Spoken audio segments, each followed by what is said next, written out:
बापू डेंग्या, ते आपल्या पेट्रोल पंपचं काय झालं रे? Petrol pump? ओ, आज 3 ट्रक पेट्रोल येणार होतं, काय झालं? माय गॉड, 3 ट्रक पेट्रोल?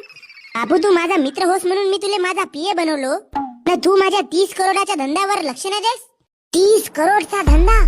बाप रे, 30 करोडचा? तुम्ही 30 ऐकले का? मी तर 300 करोड म्हटलं. तिचा चेहरा तिकडून इकडं का फिरला?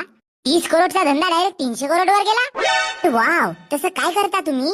आपण काहीच नाही करत हो मॅडम. जे करायचं असते ते आपले नोकर आणि हा माझा पीए करतो. अरे बाबू. हो हो हो हो सर, हो सर. तुमच्या ऑफिस मध्ये मला एखादी जॉब असेल तर द्या ना. बाबू डेंग्या, आपल्या बँकेतल्या मॅनेजरची पोस्ट कुणाला दिली? आपली बँक आहे. माय गॉड, बँक मॅनेजर. काऊन बँक मॅनेजर नाही जमेल का? मग ट्रॅक्टर वगैरे चालवाल का तुम्ही? आमच्याकडे 900 ट्रॅक्टर, 900 जिप्सा, 2000 एकर जमीन आहे. एवढे श्रीमंत? बाप रे.